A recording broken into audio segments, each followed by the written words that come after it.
Internet, it's episode 55 of techAU. My name is Jason Cartwright, and I'm recording this today on the 22nd of June 2011. So if you've never watched techAU before, welcome.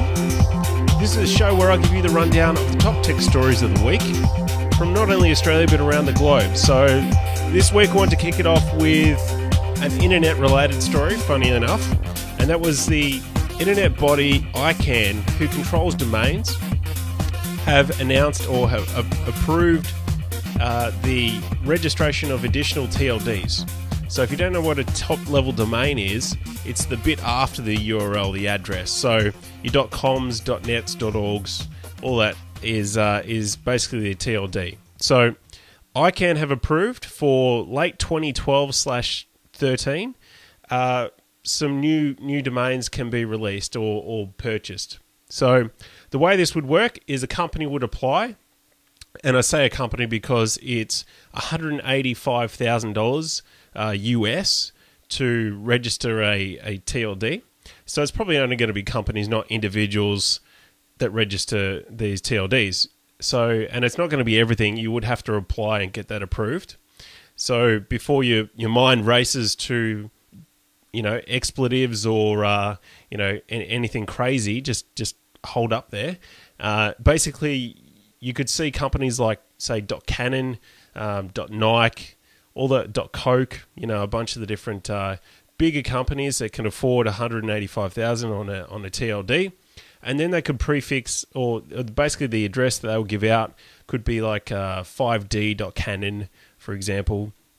So it's sort of a very interesting development for the internet, because we are almost used to just guessing URLs and and having a good chance that .com will be the extension. techAU.tv is a good example, I guess, of the changing world in which we live in. And if you don't know the actual address of something, you can just search for it. So if it isn't the regular domain, then it probably will still show up in search. And it's also sort of, I think, an extension of what Gary Vee likes to refer to as the link economy. So we don't necessarily type in a lot of domains anymore. It's more about your friends suggesting links to you, and then you're just clicking on it. So the actual address almost becomes transparent.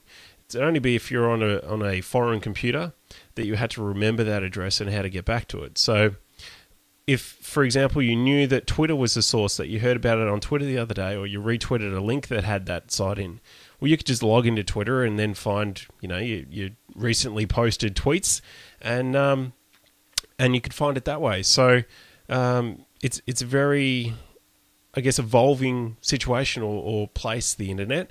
And yeah, certainly in the next couple of years with these custom TLDs, it's going to get even more exciting.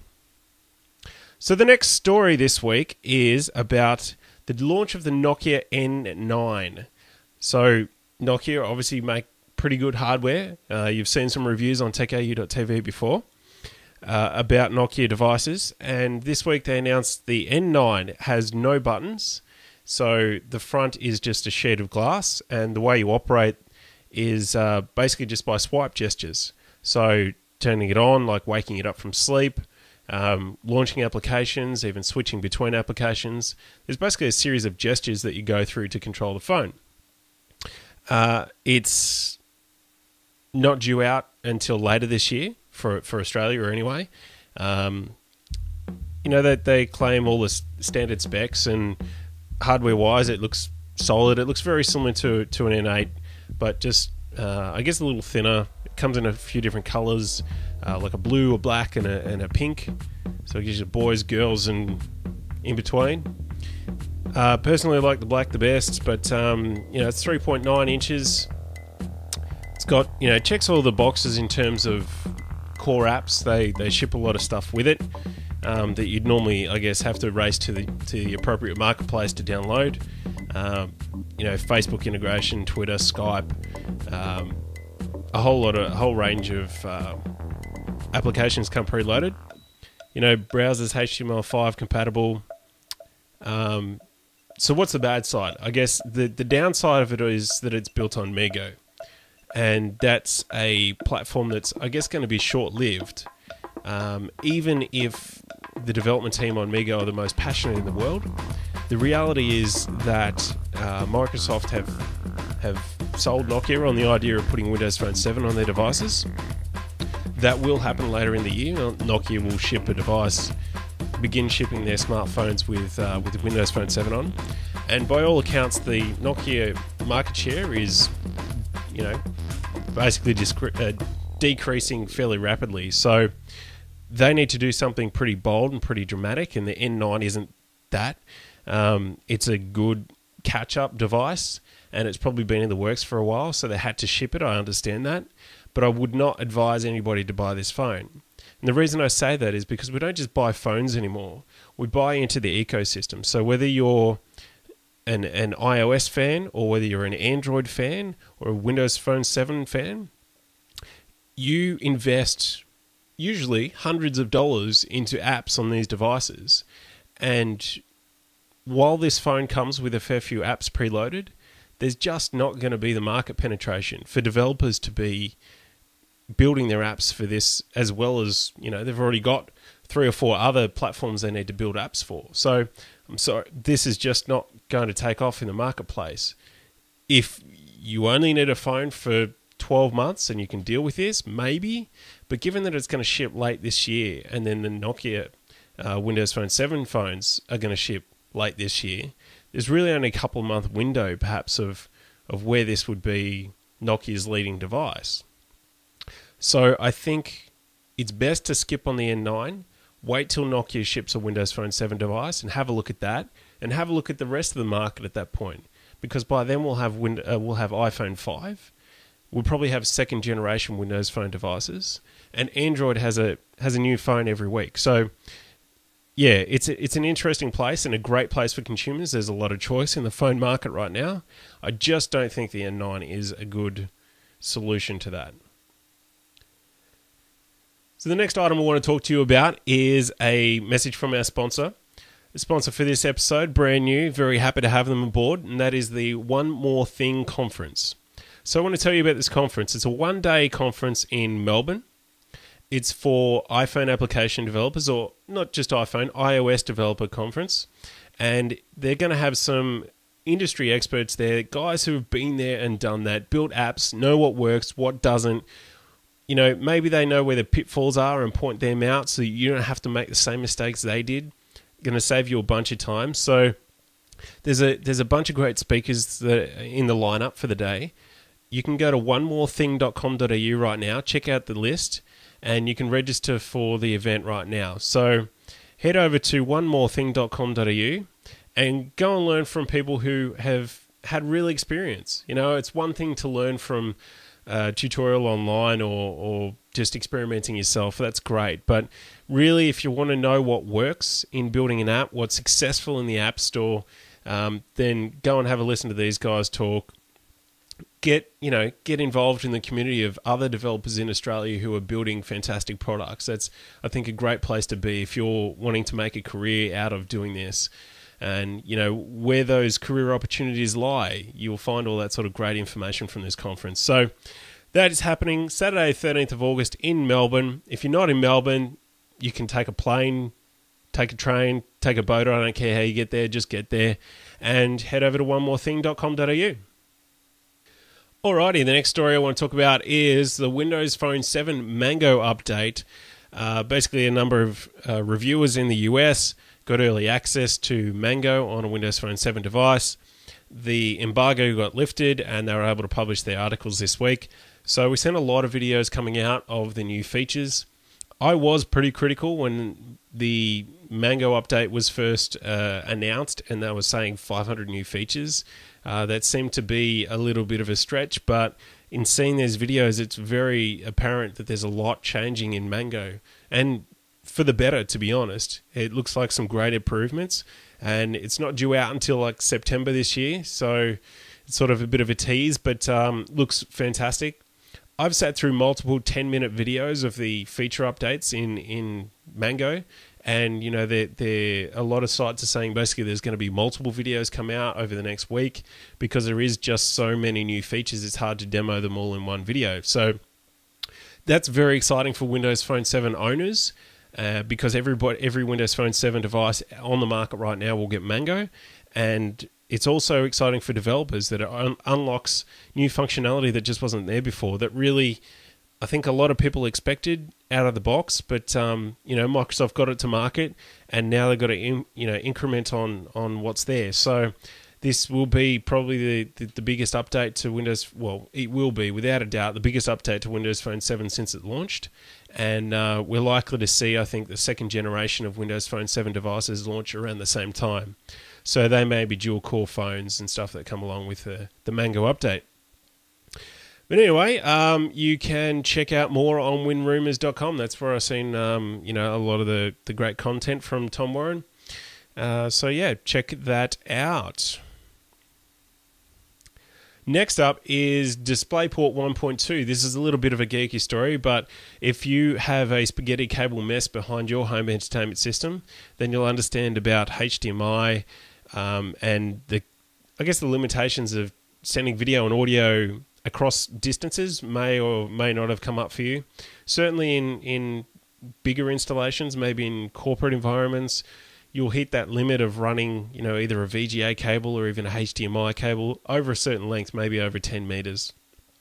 One of the big changes coming in DisplayPort 1.2, we have HDMI 1.4 now, so DisplayPort 1.2 allows cables to be up to 5 times longer. So they're talking like 100 feet or 33 meters. And that's pretty amazing that you can transfer. Yes, it is all digitals, ones and zeros, but basically inside that cable is a copper wire. So you've got some degradation over the distance usually, and it looks like for longer installations, DisplayPort could be a great technology, or a 1.2 update could be great for certain applications. So I just want to sort of give you a heads up about that. I'm not sure how much DisplayPort is actually being used. We've got mini DisplayPort connectors in these MacBooks. Out to, I've got Dell monitors with DisplayPort in. I still use HDMI more than DisplayPort, just for I guess devices that support both. Eventually in the computer area, we're only going to probably see DisplayPort. We'll see higher resolutions than HDMI. And the HDMI will be reserved for home entertainment installations, TV, Blu-ray players, that sort of stuff, gaming consoles. So, interesting. Next story is Firefox 5 was released today, actually. It officially came out. I had seen some stories in the last couple of days that were saying it was released, but they were from overseas, so potentially it was a rollout sort of situation.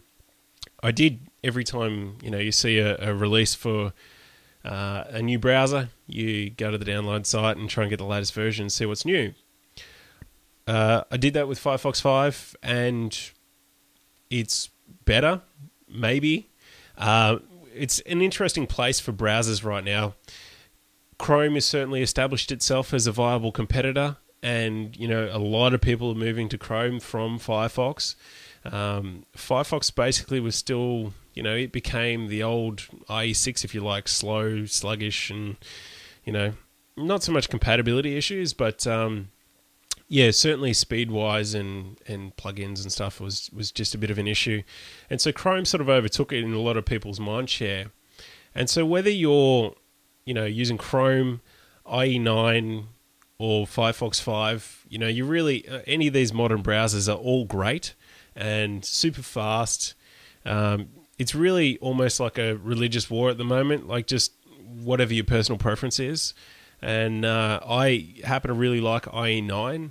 I, as a developer, have all of them installed on multiple machines. So, as much as I might like one or the other, you end up with all of them on your machine. And maybe that's just the future for most of us, is that we do have individual browsers, but as we get ever increasingly closer to that ideal, cross-compatibility just works in any browser. You build a site once as a developer and it works everywhere.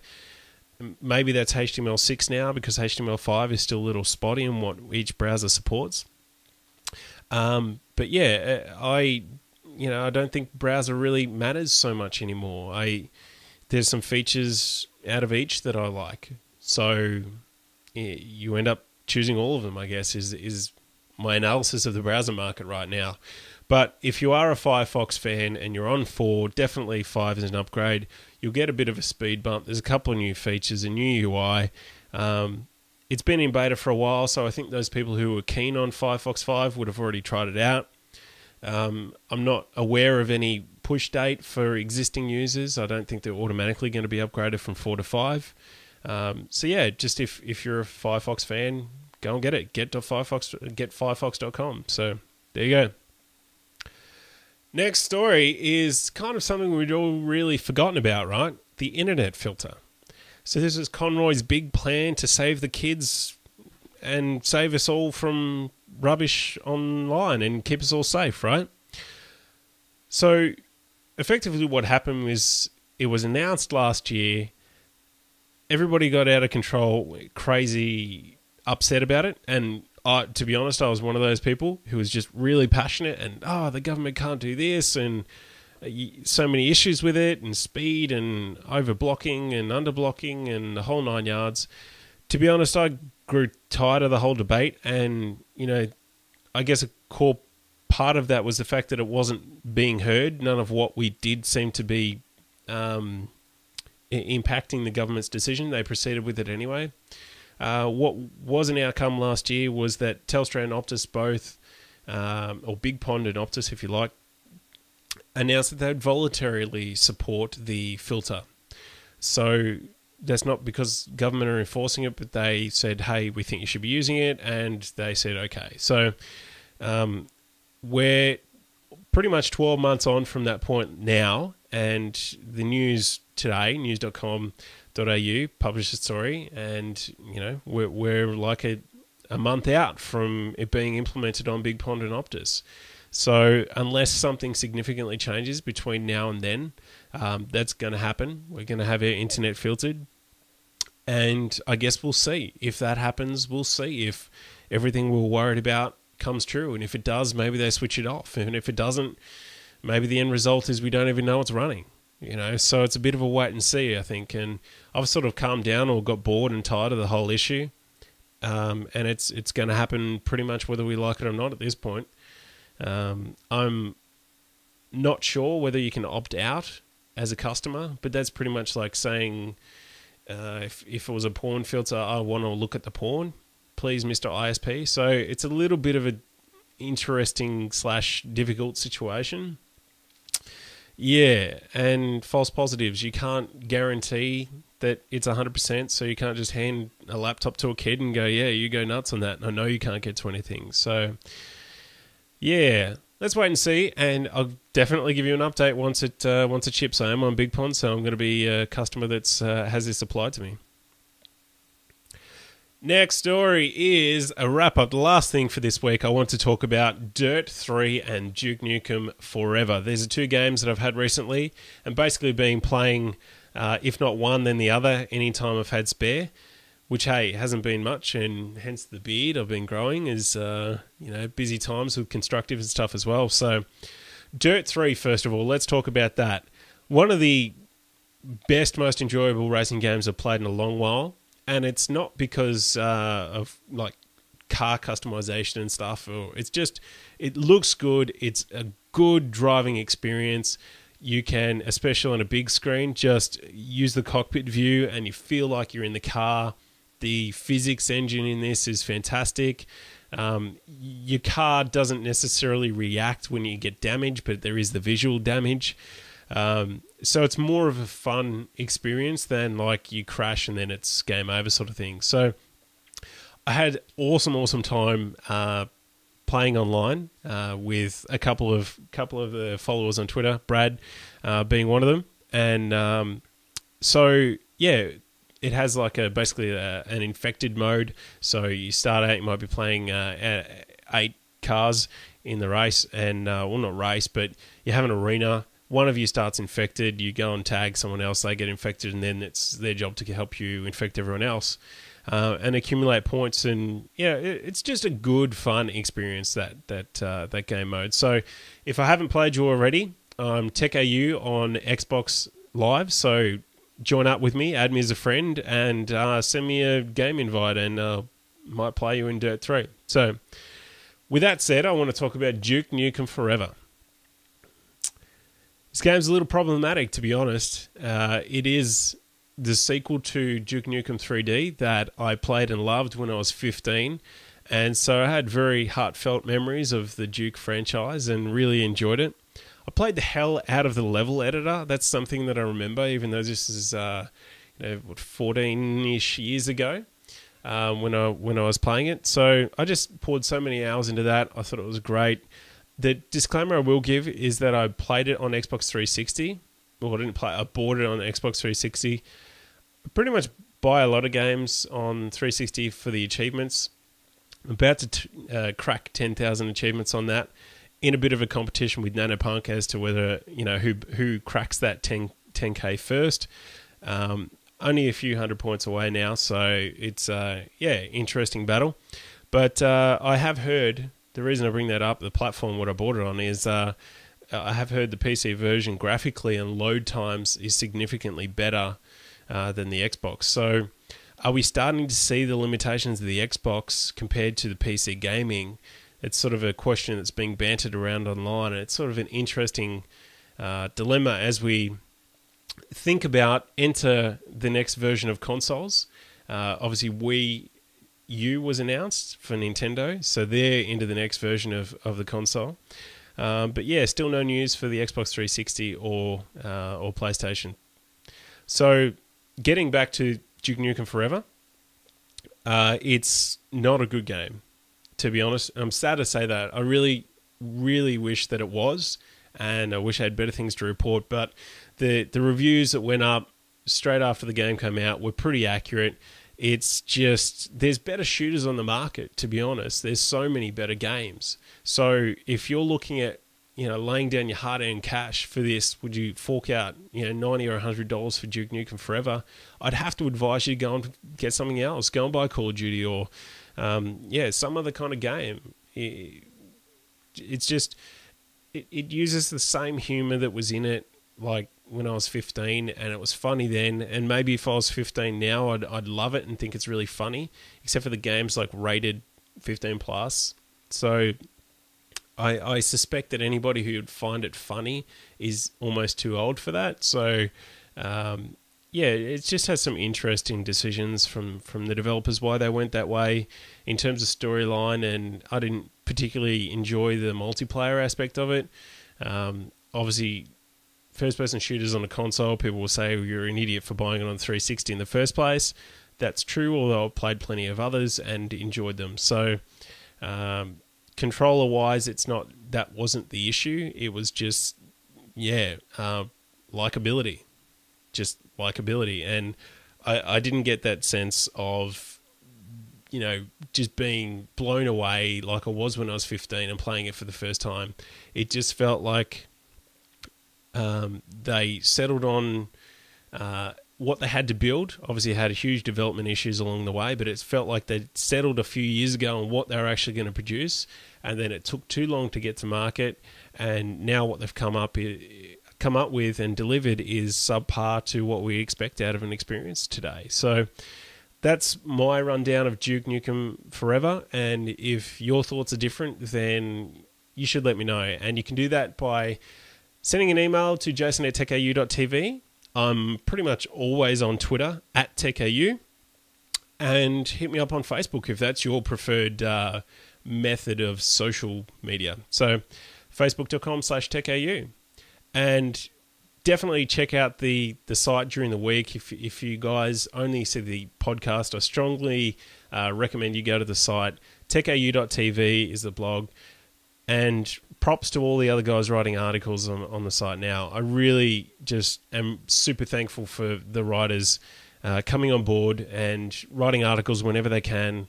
And, it just adds to the content and value of techAU. And yeah, just super appreciative. So thank you to the writers, and thank you to you for watching another episode of techAU.